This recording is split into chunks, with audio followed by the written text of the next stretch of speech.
S सुरासुरमणु सिन्धवन्दितं धोदघादिकं मलं प्रणमामि वड्ढमाणं तीर्थं धम्मस्कातारं से पुण्यतीर्थयरि ससौ असिद्धे विशुद्ध सा भावे समणीयणाणदंसण चरित तव वीर्यायारि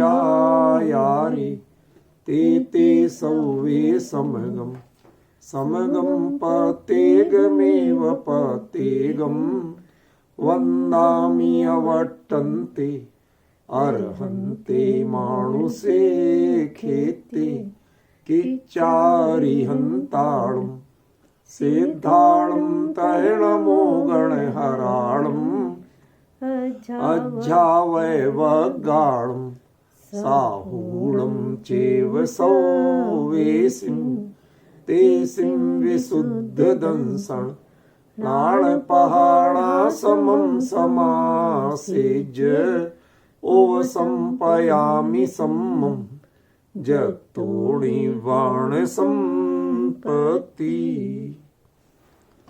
प्रवचन सार परमागम चरणानी योग चूलिका महाधिकार गाथा 216 पृष्ठ 416। अपयत्ता वाचरिया शयनासन ठाण चंकमादिषु समणस्य सौवकाले हिंसा सा संतयति मदा। इस गाथा में आज जो विशेष शब्द उल्लेखनीय है, ख्याल में आया, वो शब्द है वाह। वाह का अर्थ होता है अथवा। अब अथवा कब आएगा कि जब उसके या तो उसी गाथा में या उसके पहले कोई अलग बात कही हो जिसके विकल्प में ये बात कही जा सके।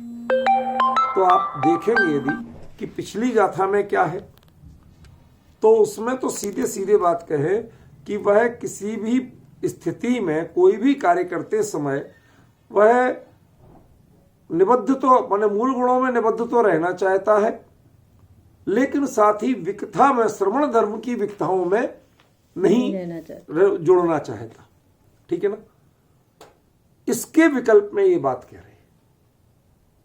मतलब श्रवण धर्म के जो विकल्प होते हैं, चर्चाएं होती हैं, वार्ताएं होती हैं, क्योंकि सबसे बड़ी विडंबना ये है कहीं भी व्यक्ति एक से दो हुए नहीं, कि वह दो नहीं होते हैं, हमेशा वह 11 होते हैं।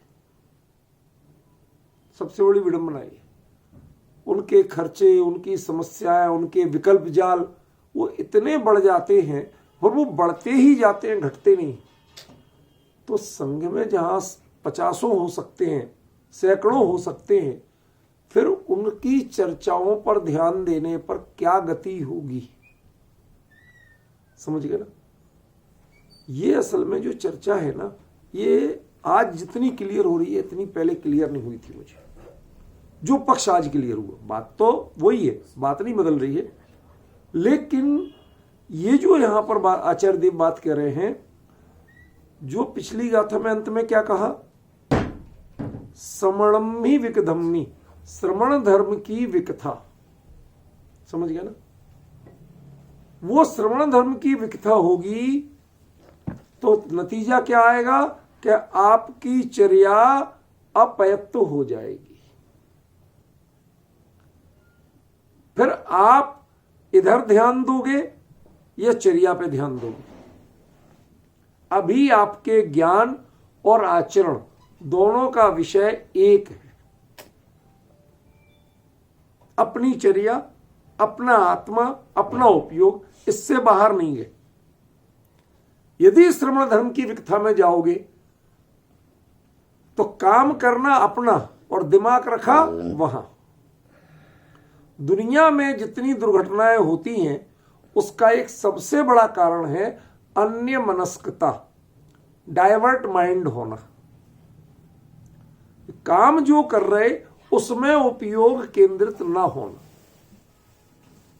मैं बहुत सरल शब्दों में बता रहा हूं, कोई कठिन अब मेरी भाषा साहित्यिक लगे पर मैं उतनी कठिन भाषा नहीं बोल रहा हूं, मैं सरल भाषा बोल रहा हूं। क्या करते हैं वो, शांति से सुनो तो, आपका मन किसी और चीज में चला गया, उसका नतीजा क्या हुआ कि आपकी चर्या अपयत्त हो गई।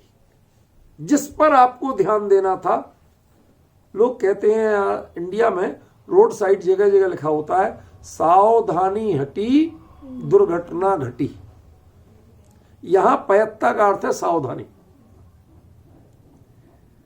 मतलब असावधानी से यदि आपने 28 मूल गुणों का पालन भी किया, पालन भले ही निर्दोष हो, लेकिन असावधानी क्या हो गई कि आपका उपयोग विकथाओं में, कौन सी विकथाओं में, स्त्री कथा, राज कथा, अवनिपाल कथा, ये नहीं, श्रमण संघ की जो चर्चाएं हैं, किसके साथ क्या हुआ क्या नहीं हुआ, मुझे आश्चर्य होता है कि आचार्य भगवंत कैसे रहते होंगे। उनकी तो बड़ी ही बहुत ही कठिन, लोग तो 80 धारा व्रत कहते हैं, वो तो ब्लेड की धारा पे है, बल्कि ब्लेड की नोक पे। आप सोचिए, इधर पे अपने स्वरूप की संभाल भी पूरी रखना, दूसरा उनको जिनकी जो गलती हो उनको प्रायश्चितादि विधान भी प्रॉपर करना, उतनी जिनवाणी की जानकारी और अपनी सावधानी, उसके बावजूद उससे रत्ती भर भी नहीं जुड़ना। देखो, मैं एक बात कहता हूं, थोड़ा आपको अटपटा लगेगा, लेकिन आज के विषय में आपको आनंद आ जाएगा, ऐसी बात है। आप जानते हैं कि दुनिया में एक एजुकेशन ऐसा है जिसमें रैगिंग को अनिवार्य बनाया गया है। किसी एजुकेशन में नहीं है, वो वहां की नकल मार मार के लोगों ने अपनी सेखी दिखाने के लिए, वहां ragging part of psychological education है, टेक्निकल एजुकेशन नहीं, साइकोलॉजिकल। वो लाइन है मेडिकल। यदि व्यक्ति कुछ चीजों के बारे में, जैसे संसार में वो दुविधाग्रस्त होता है, यदि वो दुविधाग्रस्त रहे, ये शरीर है, उनको सिखाइए ये पुद्गल है, दिस इज बॉडी, समझ गया ना, ये बॉडी है, पुद्गल है, जड़ है, कुछ नहीं है, समझ गया। क्यों? क्योंकि नहीं तो तू इसमें जो सोच आज तक बनी है वो बनी रहेगी, ये तुझे बॉडी नजर नहीं आएगी, इसके प्रति तू यूज टू नहीं होगा, नॉर्मल नहीं होगा, तू इलाज कैसे करेगा? इसमें राग द्वेष ढूंढेगा तू, तो इलाज कैसे करेगा? बताओ, कितनी माने अद्भुत बात है कि यदि तुम राग, शरीर में राग द्वेष ढूंढोगे तो आप डॉक्टर नहीं बन सकते। तो शरीर, संयोग और शरीर में राग द्वेष बना के ये तुम केवली कैसे बनोगे? तुम मुनिराज कैसे बनोगे? तुम अप्रमत्त कैसे बनोगे? ये एक बड़ी भारी विसंगति है, ठीक है ना। तो ये एक्चुअली इनकी रैगिंग चल रही है।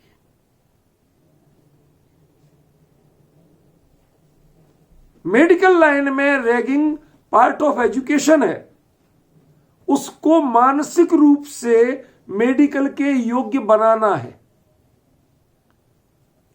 नहीं तो वो, अब शरीर तो शरीर है, हर तरह के पार्ट है, अब वो कहीं फोड़ा हुआ, उसमें से मवाद निकल रहा, अब आपको कैसा लगेगा? वो प्रॉपर देखना भी, ठीक है ना। कितना सड़ा, कई बार ऐसे मैंने देखा है, डॉक्टर ऐसे सूंघ के भी देखता, कहते अरे तो बहुत ज्यादा सड़ गया, आपकी शकल ऐसी बन गई कि हाय राम, जैसे आपको ही सूंघा दिया गया हो। ये जो प्रतिक्रिया है, हमारे यहां क्या कहा गया, संलेखना कब होती है? प्राण प्रयाण वेलायाम नहीं लोके प्रतिक्रिया। प्राण छूटते हो तो भी लोक के बारे में कोई प्रतिक्रिया नहीं, क्या अच्छा क्या बुरा, समझ गए ना।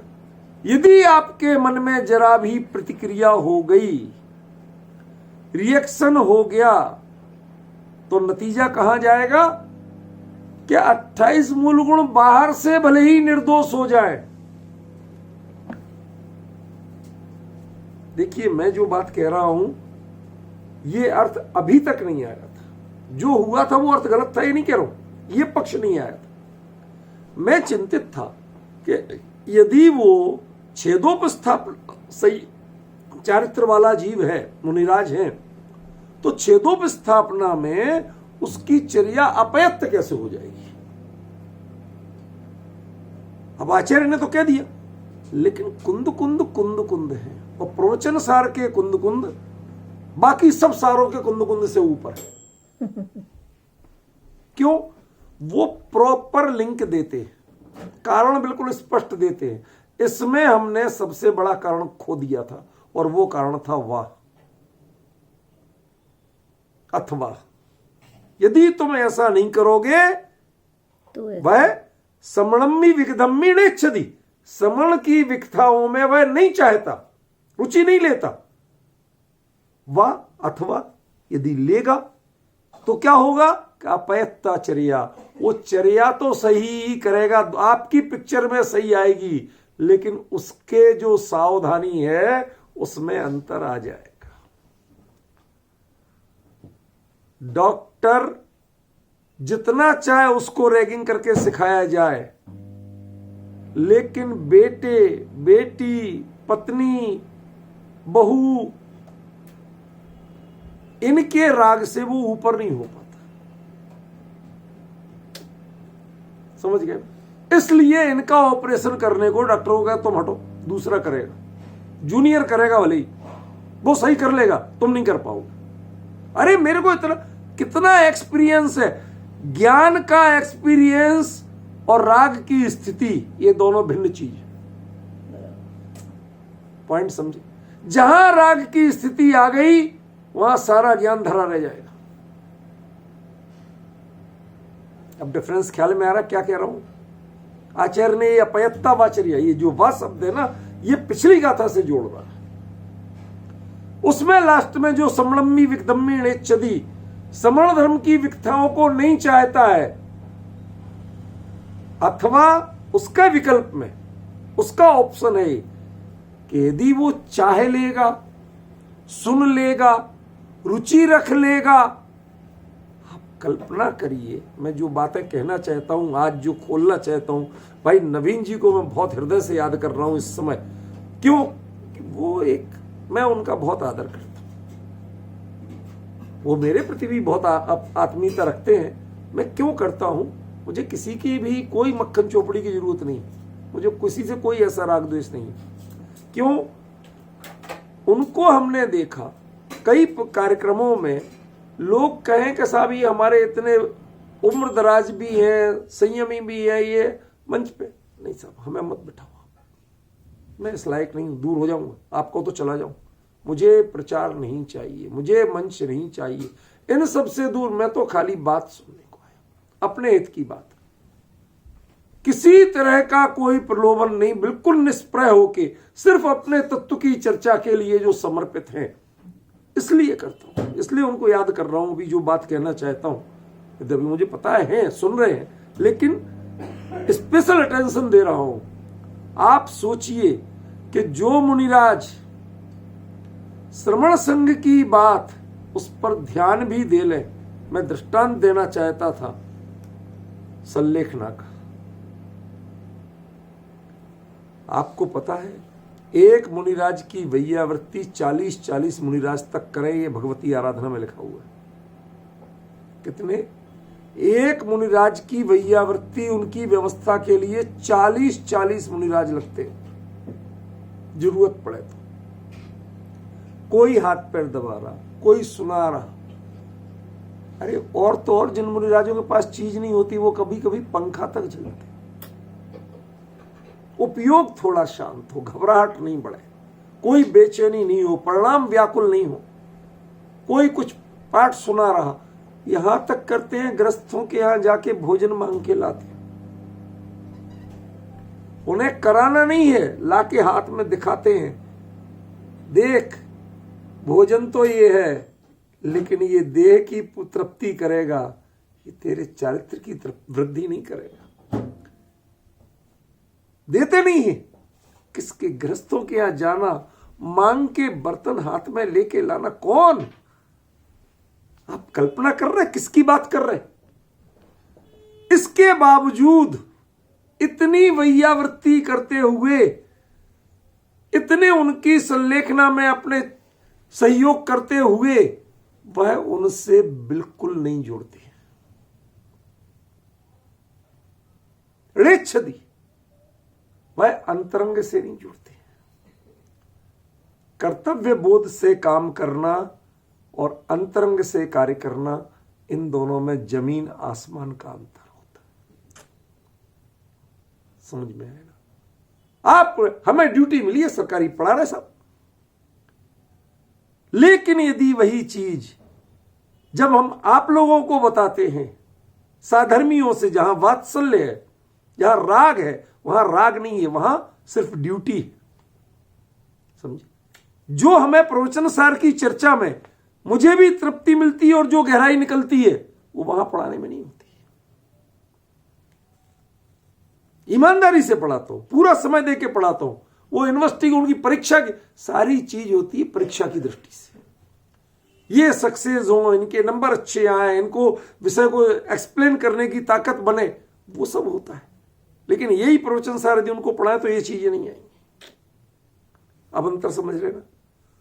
तो वो है कर्तव्य बोध। हम मुनि धर्म में हैं, हमारे एक साधर्मी, उसके परिणाम अंत समय तक विचलित ना हो, हमारा जो कर्तव्य बनता वो प्राणपण से कर रहे, लेकिन उसके ऊपर वास्तव में ध्यान नहीं देते।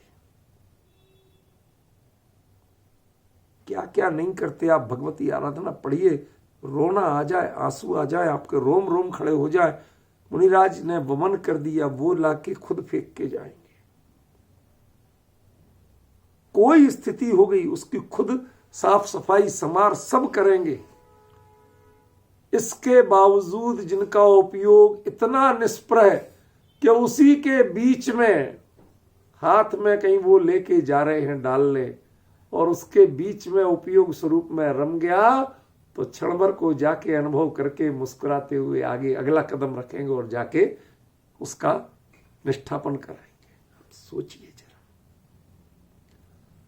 और यदि इसका अपवाद है, ये वा माने अथवा अपयत्ताचर्या, यदि तुम्हारा ध्यान श्रवण धर्म की विकथाओं में चला गया, तो तुम्हारी चर्या क्या होगी? अपयत्त हो जाएगी।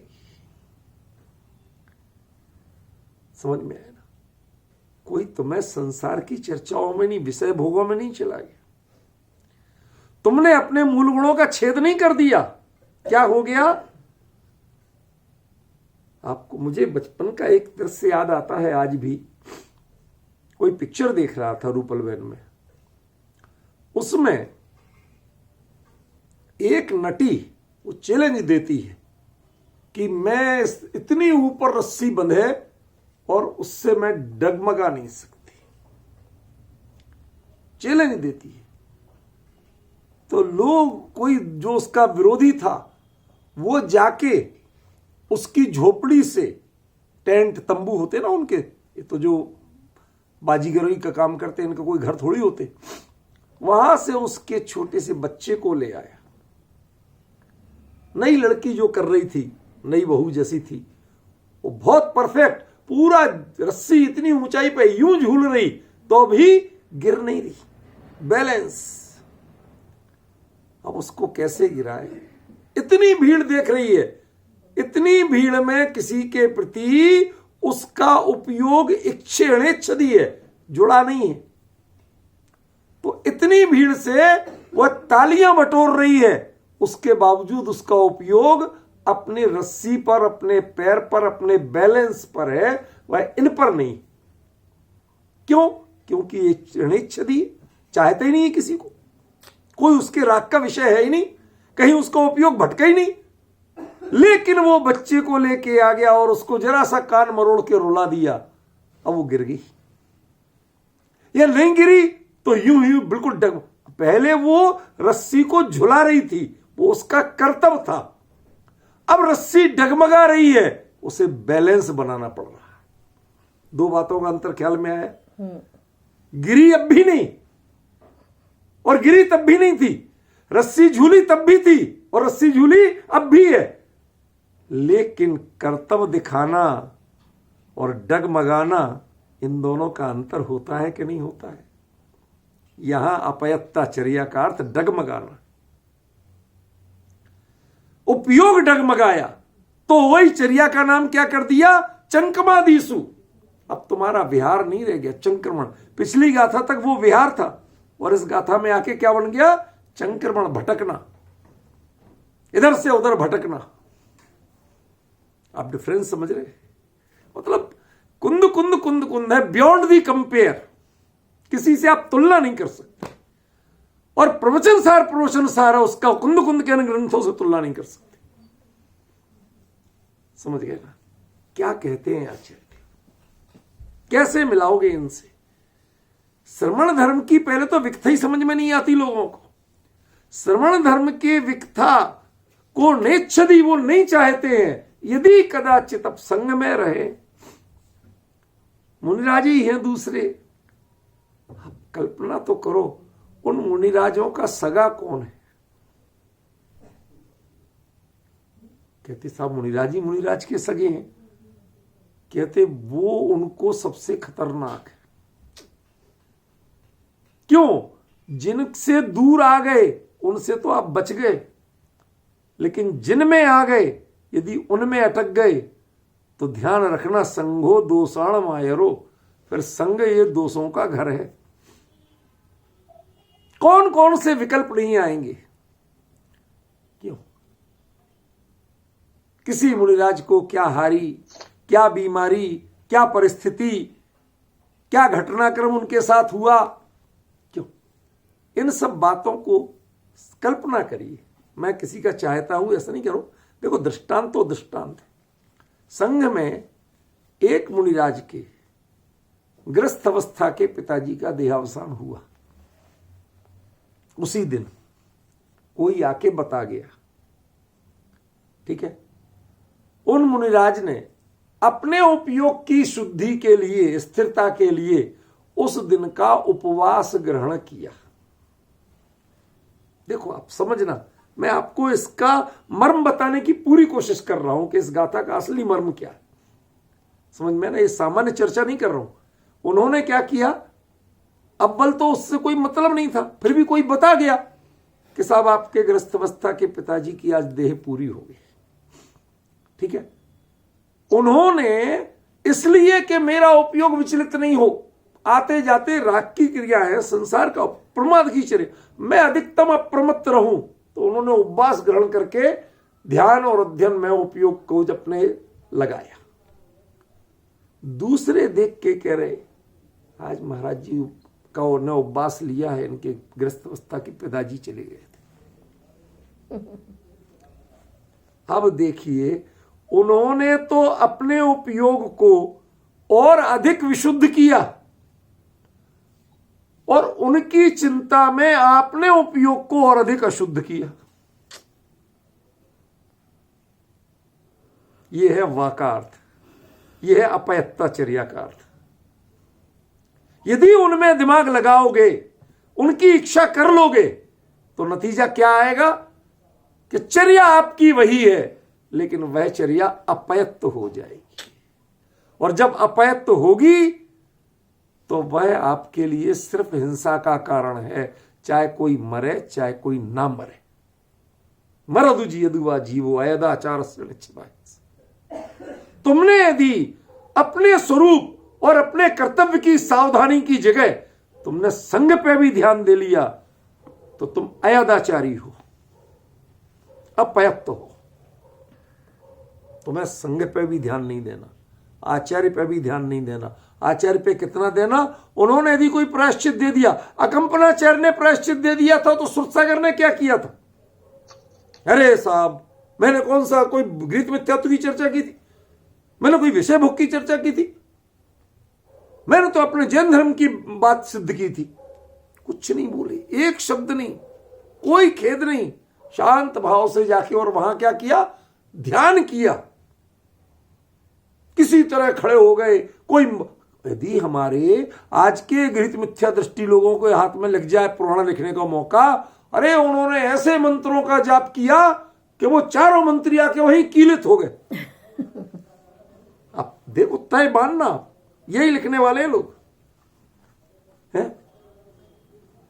उन्होंने ऐसा जाप किया था, और आज के मॉडर्न हो जाए तो उन्होंने ऐसी शांति, हमने उनके निमित्त शांति धारा की थी, वहीं कीलित हो गए।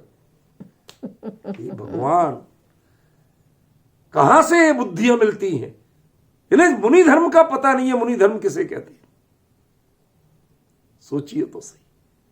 अकंपनाचार्य ने जब आदेश दिया, शांत भाव से वहीं जाके खड़े हो गए। क्या अच्छा है, आज वहां रहते तो संघ पे कहीं ध्यान जाता, यहां सिर्फ अपने स्वरूप पर ध्यान जाएगा, संघ का भी विकल्प नहीं।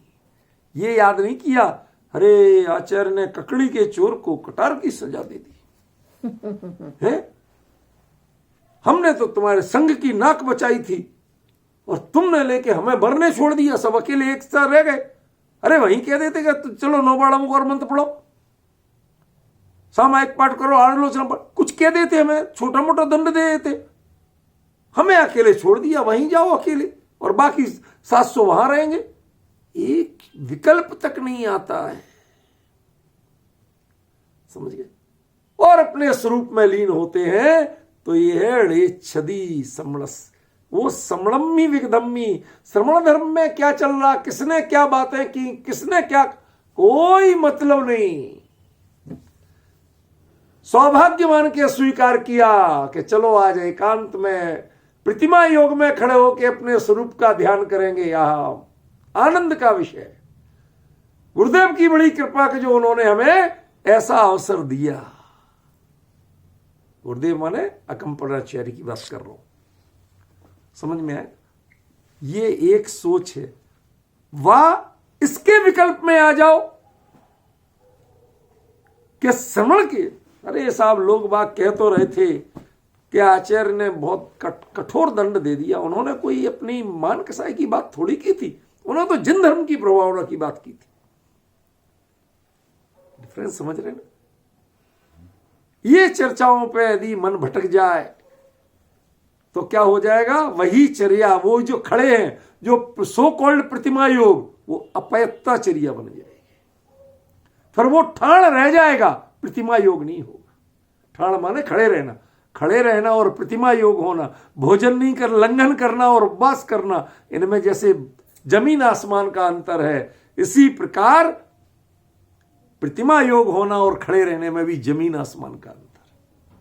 बाहर में दिखता है एक जैसा कि इसने भी भोजन नहीं किया, उसने भी भोजन नहीं किया, लंघन वाला भी भोजन नहीं करता है और उपवास वाला भी भोजन नहीं करता है, लेकिन लंघन वाला भोजन का विचार कभी एक क्षण को त्याग नहीं पाता और उपवास वाला भोजन का विचार एक क्षण को भी लाता नहीं है। यह अंतर है दोनों में। इसी प्रकार जो अकेले खड़े रहते हैं उनके दिमाग में संघ की विकथा ध्यान रहेगी। वो आदेश दिया था उनके कारण। अरे काय का आदेश, काय का कारण? हमें तो सौभाग्य मिला, चलो आज चैन से बिल्कुल निश्चिंत बेखटके होके प्रतिमा योग में अपने स्वरूप का ध्यान करें। उसको सौभाग्य बनाया। तो है छदी समणम्मी विगदम्मी, और वाह यदि उस पर विकल्प चला जाए तो यह है वाह, और वाह होते ही वह चर्या लड़खड़ा जाएगी, नटी जैसे लड़खड़ा गई बच्चे को देख के। फिर वो अपयत्ता चर्या है। गिरी भले ही नहीं, लेकिन पहले उससे भी ज्यादा रस्सी को यूं झुला रही थी, लेकिन उसके बैलेंस, उसका रिदम दिख रहा था। और अब वो रस्सी को कम संभाल रही है, अपने आप को ज्यादा संभाल रही है। रस्सी कम हिल रही है लेकिन वो ज्यादा डिस्टर्ब हो रही है। ये चीज बताती है कि गिरी तो नहीं है, लेकिन ये लड़खड़ाहट है, और वो उसकी कलाबाजी थी, वो उसका कौशल था। और ये किसी तरह अपने आप को बचा रही है, ये अपयत्ताचर्या है, वो पयत्ताचर्या थी। क्या कहूं और कैसे बताऊं, काय में बताऊं। रूपल बहन, कभी कभी मजबूरी में दृष्टांत देना पड़ते हैं। जो विषय बताना चाहता हूं, जो आचार्य का संकेत है, वो क्या है? वो चीज छेदोपस्थापना चारित्र से मेल भी तो खाना चाहिए। वह परिहार विशुद्धि की ओर बढ़ता हुआ भी तो लगना चाहिए। बाहर में चर्या में मूल गुणों में दोष आ जाए तो समझ लेना फिर तो वो बाहर चला गया, कहीं सामायिक चारित्र से भी नीचे चला गया। समझे कि नहीं? ये वो बात नहीं है। ये वहां का भी बैलेंस बना रहे, लेकिन क्या अंतर पड़ा। हम ऐसे प्रतिमा योग में बैठ के, और दूसरे मुनिराज भी बैठे थे, एक कोई दूर से धीरे से एक बात कर रहे थे, पता है आज फला महाराज जी के ऐसा हो गया। क्या कहा उन्होंने? आज फला महाराज जी के ऐसा हो गया। और इनकी कर्ण पिशाचिनी ने यहां से वहां की बात सुन ली, हिले तो ये भी नहीं,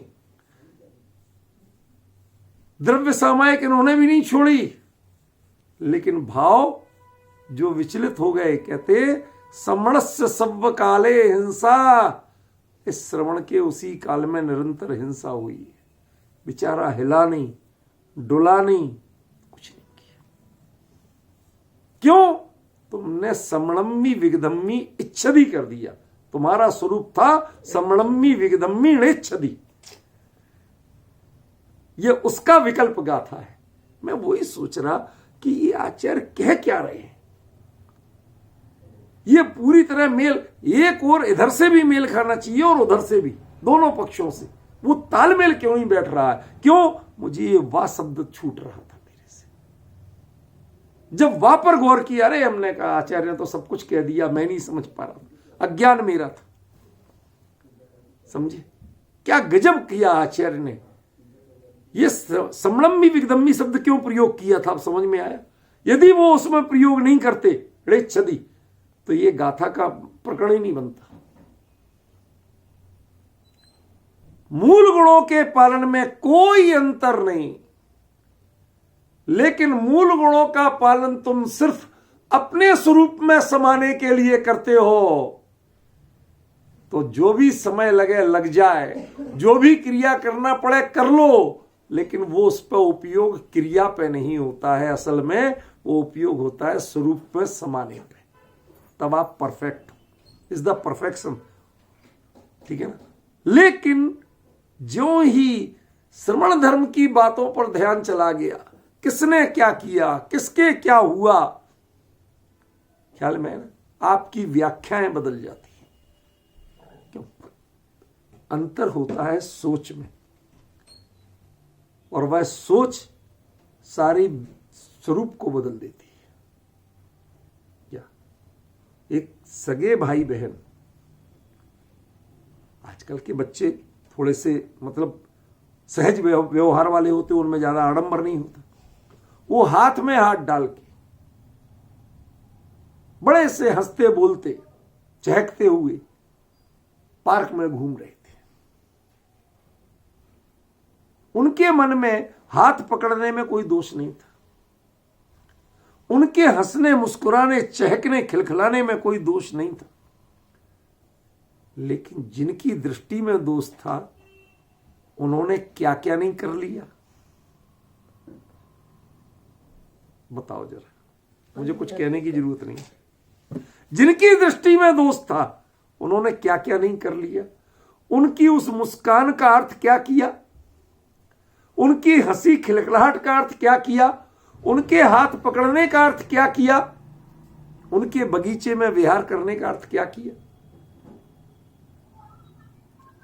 और वो वहां से निकल के जा रहे, चलो चलो चलो जल्दी चले, उस जल्दी का अर्थ क्या किया। ये सारे दोष किसके हुए? ये दोष उन दृष्टियों के थे जिन्होंने उसमें रुचि ली। क्या हम बाहर रहे आप लोगों के संगत में, तो वहां यूएस कनाडा या और कई जगह कई चीजें होती हैं, ध्यान ही नहीं देते। वो लोग ऐसे ऐसे कर रहे, तुम क्या पढ़ी है, तुम अपने में मस्त रहो, तुम यहां दिमाग क्यों लगा रहे, जो कर रहे करने दो, वो उनकी चर्या है, तुम्हारा दिमाग क्यों भटक रहा है उनमें। पॉइंट समझे ना, ये दोष यहां है। तुमने वैसी चर्या, तुम अपेक्षाकृत अधिक बेहतर चर्या कर रहे हो, सात्विक कपड़े पहने, सादगी से जा रहे, किसी के साथ कोई छेड़खानी हरकत नहीं कर रहे, ठीक है ना, उसके बावजूद, और वो अपने तक मस्त है, चाहे विषय के साय में मस्त है, ठीक है, लेकिन उनके दिमाग में पर को देखने की और पर के बारे में कल्पना करने की गुंजाइश नहीं है, अवकाश नहीं है, फुर्सत नहीं है। कर्म व्यवस्था के हिसाब से आपसे वो ज्यादा बेहतर है। क्यों? क्योंकि वो तो जितना कर रहे उतना कर रहे, आप कल्पना में उससे कई गुना कर रहे, आपका दिमाग कई गुना भटक रहा।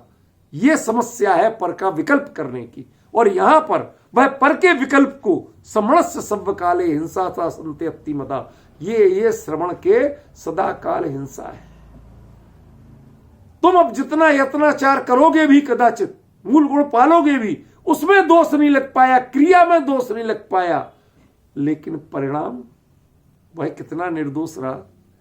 वह तो नटी की तरह डगमगा गया है, कलाबाजी नहीं खा रहा है। कितना गजब अंतर है, कितना मासूम अंतर, कलाबाजी और डगमगाना। रस्सी दोनों में हिल रही है, बैलेंस दोनों में बनाना पड़ रहा है, लेकिन जिस समय वह डगमगात के बैलेंस बनाती है तो उसके हृदय का ब्लड प्रेशर बढ़ता है, भय बढ़ता है, उसे अपनी कमजोरी का एहसास होता है। और जब वही कलाबाजी खाती है और बिल्कुल यूं यूं हिला देती है, उसका कॉन्फिडेंस बढ़ता है, चेहरे पे मुस्कान बढ़ती है, आत्मविश्वास बढ़ता है, कहती है आई एम परफेक्ट। समझ रहे ना, ये है पयत्त और अपयत्त का रहस्य। और उसके बीच का केंद्र बिंदु क्या है? समणम्मी विगदम्मी नेच्छदी। श्रमण धर्म की विकथा को चाहते हो या नहीं चाहते हो, ये बताओ मुझे। यदि चाहते हो तो कहां पहुंच गए आप? यहां आ गए, अपयत्ता चर्या। वही चर्या आपकी अपयत्त हो गई। ये तो जानना, नट कलाबाजी खिलाने दिखाने वाले वो बेहतर समझते हैं कि आज मेरे क्या हुआ था, मैं डगमगाया था कि कलाबाजी खाई थी। देखने वाले तो सब तालियां बजाते हैं, कब तक? कि जब तक गिर नहीं जाए तब तक। ध्यान रखना, गिर गए तो अरे तब पता वो गिरते नहीं है, मुनिराज गिरते नहीं है अपनी भूमिका से। लेकिन यदि वो श्रमण धर्म की विकथाओं में चले गए, वहां उपयोग चला गया, तो वो डगमगाहट है। और उसके बिना वही कार्य, वही मूल गुण, वह उनकी कलाबाजी है, वह कौशल है, वह गरिमा है, वह उनका निर्दोषता है। वो उनका आत्मविश्वास बढ़ाते हैं कि हां, मेरा उपयोग कभी भी भटक नहीं सकता। इसलिए उनको आकर्षण का विषय, अपनत्व का विषय कुछ हो सकता है तो संसार नहीं हो सकता, स्त्री पुत्र कुटुंब परिवार नहीं हो सकता, धन संपत्ति नहीं हो सकती। उनको कोई हो सकता है तो संघ के व्यक्ति हो सकते हैं। कभी दीक्षा देने वाले मुनिराज आचार्य देव, कभी पढ़ाने वाले उपाध्याय परमेष्ठी, कभी साथ में साधना करने वाले मुनिराज। क्यों? एक प्रकरण आता है, आपको जानकारियां भी कुछ देना चाहिए, मेरा कर्तव्य है। संघ में किसी मुनिराज का देह पूरे हो जाए तो बाकी मुनिराज क्या करेंगे?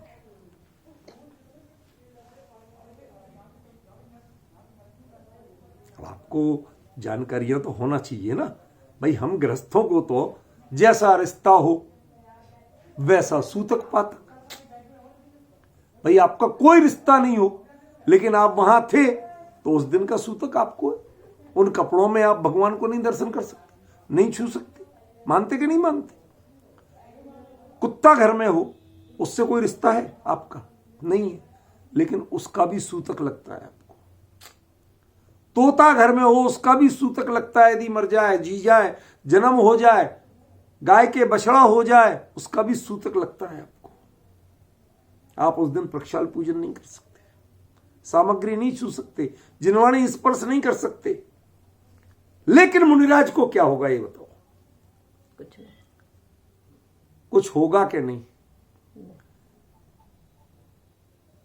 है और ना के बीच में जो कुछ है सो है। ना आप हां कह सकते, ना कह सकते।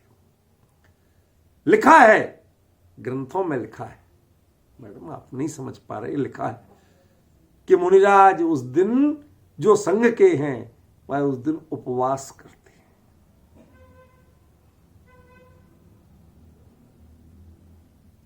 अब मुझे दुविधा हुई कि उपवास क्यों करते हैं? तुम्हारे तो कोई थे ही नहीं। माइंड समझिए मैं क्या कह रहा हूं। तुम्हारे तो कोई थे ही नहीं, फिर उपवास क्यों करते हैं?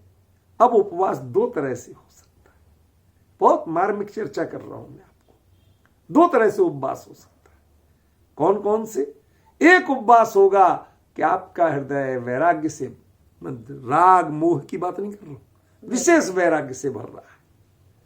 विशेष वैराग्य, वाकई में देह कब किसकी पूरी हो जाए, संसार का संयोग, इसलिए मुझे तो अधिकतम अपने स्वरूप में समाने का प्रयास करना चाहिए। वैराग्य की बात कर रहा हूं, मोह की बात नहीं कर रहा हूं। लेकिन उस वैराग्य का केंद्र क्या है? उन मुनिराज की देह पूरी होना। ठीक है। दूसरे मुनिराज, क्योंकि संघ का एक सामान्य नियम है, संघ का सामान्य नियम है।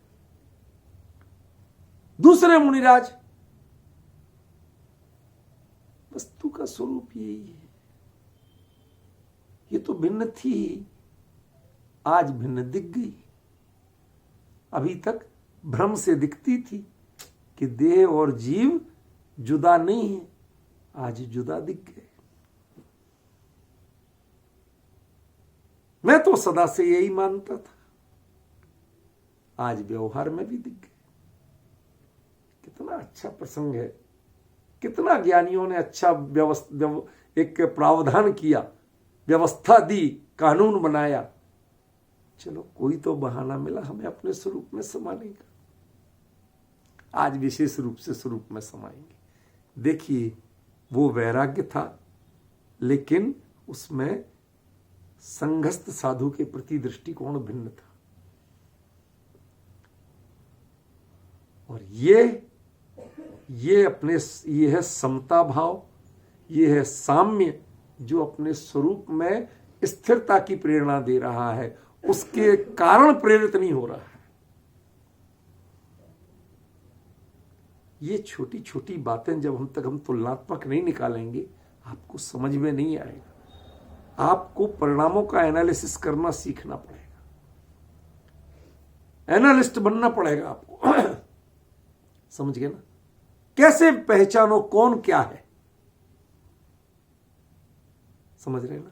ये देखो, शयन आसन ठाण चंकमादिसु, ये भी कर रहे हैं और वो भी कर रहे हैं। एक का गमन विहार है और एक का गमन चंक्रमण है, भटकन है, भटकाव है। एक सही घटना बताता हूं रूपल बहन आपको। नवीन जी बहुत अच्छी तरह जानते हैं, क्योंकि वो जिस जगह विराजते हैं ना, पहाड़ी धीरज एरिया, वो खुर्राट लालाओं का एरिया है। खुर्राट उसे कहते हैं कि जो इतना चतुर है, इतना चतुर है कि एक सेकंड में व्यक्ति को जानता है कि कौन क्या है। लाला दुकान पर बैठा, अब इतने में वो आदमी घूम रहा है इधर से उधर लेने को। ठीक है। अब इसमें लाला की परख है कि ये उठाईगिरी के लिए घूम रहा है, ये टाइम पास के लिए घूम रहा है, या ये सही चीज ढूंढने के लिए घूम रहा है। जो उसे लगेगा, परख लेगा कि सही चीज ढूंढने के लिए घूम रहा है, उसके लिए तो लाला बुलाएगा, बिठाएगा, प्यार से खुद उठा के दिखाएगा, नौकर से नहीं, कपड़ा। ठीक है। और जिसका एहसास हो जाए कि उठाईगिरी के लिए घूम रहा है, उससे कहेगा नौकर से, जरा बाहर जो कपड़े टंगे ना उतार के अंदर रख दे। अब आप देखिए, दिन का समय, पूरा बाजार भरा, सब कुछ है और लाला भी चौकस है, तो भी उसे भय लगता। क्यों? ठग से चौकस लाला नहीं होता। ठग को पहचान करके अपने कार्य व्यापार को सीमित कर ले, समेट ले, यही कर सकता है, बाकी ठग से नहीं बच सकते। तो उसने कपड़े समेटवाए जो बाहर तक टंगे थे, दूर तक।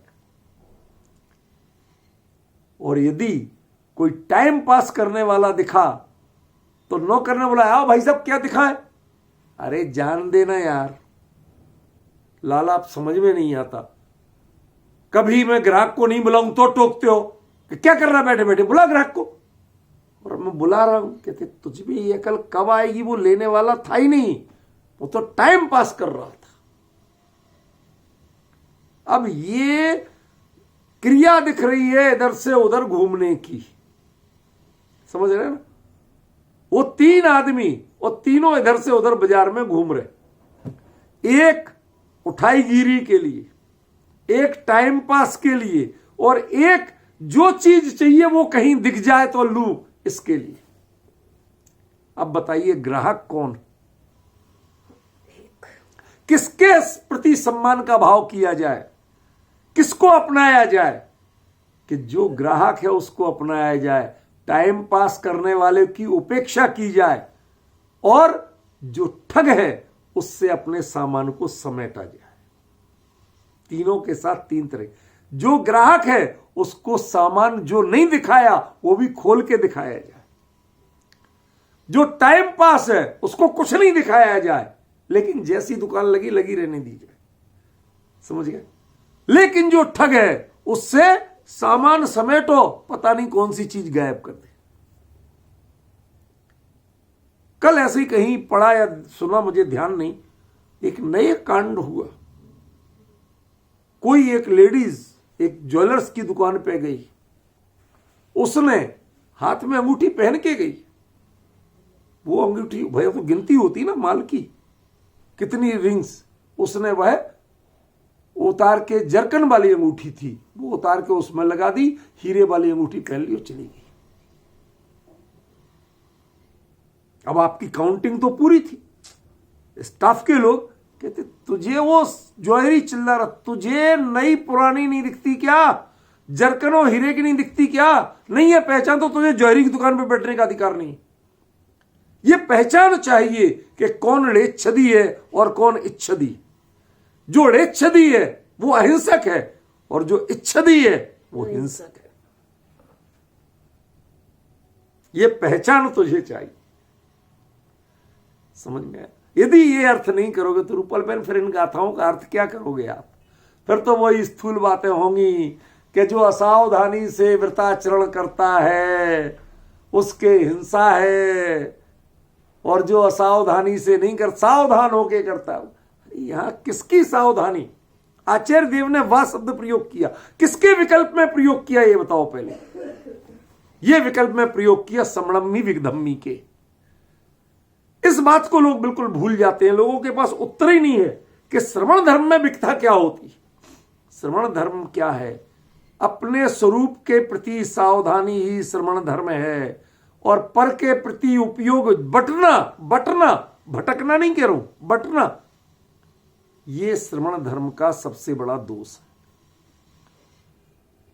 पर ही ध्यान देना था तो घर में क्या बुरे थे? जहां पर पे ध्यान नहीं देना उसका नाम तो श्रवण धर्म है। सबसे बड़ा श्रम क्या है? ये इतने व्रत करना, उपवास करना, ये कोई श्रम नहीं है। एक टाइम भोजन करना, खड़े खड़े भोजन, ये कोई श्रम नहीं है। सबसे बड़ा श्रम है कि सब कुछ होते हुए भी कुछ भी तुम्हें दिखाई नहीं देना, अपने अलावा कुछ सूझना नहीं, ये सबसे बड़ा श्रम है।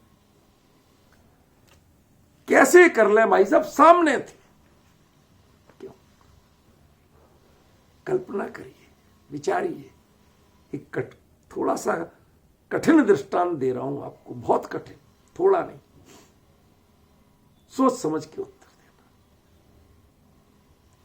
एक व्यक्ति ने दुष्टता से एक पड़ोसी के बच्चे को, छोटे से बच्चे को उठा के और तीसरी मंजिल से नीचे फेंका। एक मुनिराज देख रहे, एक राहगीर देख रहा। उसका लेना देना दोनों का नहीं, रिश्तेदारी दोनों की नहीं है, ना मुनिराज की ना राहगीर की। मुनिराज बिल्कुल नीचे थे, देख भी लिया और उन्होंने पकड़ने का काम नहीं किया, झेलने का काम नहीं किया। और राहगीर थोड़ा दूर था, उसने देखा महाराज झेले नहीं रहे, पकड़ नहीं रहे, वो झपट के आया और उसने ऐसे ही पकड़ लिया। बताओ किसने अच्छा किया? मैंने कहा ना, सुई की नोक पे खड़ा कर रहा हूं, तलवार की धार पे भी नहीं। किसने अच्छा किया? मुनिराज देखते हुए, कितनी बड़ी निष्प्रहता, कितना परिणाम, विकल्प ही नहीं आ रहा कुछ। आपको समझ में नहीं आएगा, मानवतावादियों को समझ में नहीं आएगा, आत्मवादियों को समझ में आएगा, गायकवादियों को समझ में आएगा। गायक का काम जानना है, गायक में कर्तृत्व नहीं होता है, और जिसमें कर्तृत्व होता है वो जानता नहीं। समझ में, उसका ज्ञान ज्ञान नहीं है, उसका ज्ञान सापराध है, अपराध सहित है। बहुत सी चीजें जानना अपराध होती हैं और बहुत से लोग जानते हैं वो निरपराधी होते हैं। क्यों? गाय बॉर्डर क्रॉस कर जाती है, कटीले तारों में से निकल जाती है। कटीले तार क्या उसे एहसास नहीं दिखाते कि यहां बॉर्डर बना हुआ है, हम उस पार जा रहे हैं?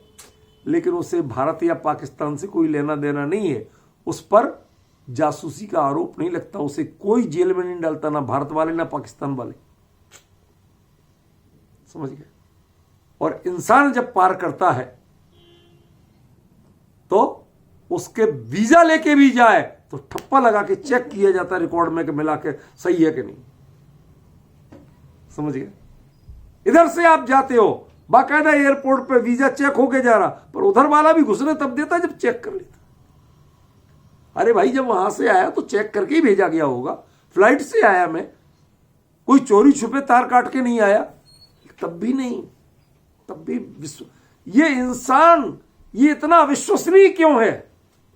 क्यों? क्योंकि इसमें स्व और पर के भेद की दृष्टि है। जब पर को पर जानता है, पाकिस्तान से पाकिस्तान दिखता है, तो पाकिस्तान वालों को भी हिंदुस्तान हिंदुस्तान दिखता है। दोनों एक दूसरे के प्रति शक से देखते हैं, और वहां के जिन्हें हिंदुस्तान पाकिस्तान की समझ है उन लोगों को भी शक से देखते हैं। गाय को हिंदुस्तान पाकिस्तान की समझ नहीं है, कौवे को हिंदुस्तान पाकिस्तान की समझ नहीं है, कुत्ते को हिंदुस्तान पाकिस्तान की समझ नहीं है। कटीले तार तो उनको भी ज्यादा चुभते हैं जब वो पार करते, लेकिन समझ नहीं है, इसलिए उन पर जासूसी का आरोप नहीं लगता, उनमें कोई देशद्रोही नहीं बनता। यहां पर मुद्दा है कि आप अपने धर्म से द्रोह कर रहे हैं कि नहीं। और वो द्रोह कब है कि तुम्हारा धर्म था अपने स्वरूप में। मोह खोए विहीणो परिणाम अपड़ो, मोह और क्षोभ दोनों से रहित। यदि मोह भी नहीं है, क्षोभ भी नहीं है, तो पर को जाने क्यों? श्रवण संघ में क्या चल रहा है, इसका उपयोग तुम्हारा क्यों गया? हमारा प्रश्न तो यह है। कुंद कुंद आचार्य कहते हैं, यदि तुम्हारा यहां भी उपयोग भटकता है, निर्दोष मूल गुण का पालन करते हुए भी तुम डगमगाते हुए करते हो, तुम कलाबाजी कौशल से नहीं करते, और यही कारण है कि तुम सतत हिंसा है। समझ गए ना? ये अंतर है इसका, ये मर्म है इस गाथा का, ये सूक्ष्मता है इस गाथा की। ख्याल में आया? इसका विचार करिए, चिंतन करिए। क्यों आचार्य ने संतयम, सतत हिंसा, नॉन स्टॉप हिंसा, क्यों? जब तक यदि संग भी उपयोग में है। आप सोचिए, मैं अभिभूत हूं उन आचार्य के प्रति जिन्होंने लिखा संघो दोषाण मायरो। हम तो कहते हैं हमें संघ में प्रवेश मिल जाए। देखो, बौद्ध धर्म और जैन धर्म का अंतर बताता हूं आज मर। हमारे यहां चत्तारी शरणम कहा, अर्यंते शरणम, सिद्धे शरणम, साहू शरणम, केवली प्रणत्तो धम्मो शरणम, पदों की शरण में कहा। और उनके यहां कहते संघम शरणम गच्छा, संघ की शरण में जाता। हमारे यहां संघो दोषाण मायरो, संघ दोषों का आगार है। अरे तो संघ में यही तो होते हैं। नहीं, साधु की दृष्टि भिन्न है और संघ की दृष्टि भिन्न है। समझ में? संघ मतलब जब तक अनेक को देखोगे नहीं तुम्हें संघ दिखेगा कहां? ख्याल में? ये आचार्य नमोस्तु, ये मुनिराज नमोस्तु।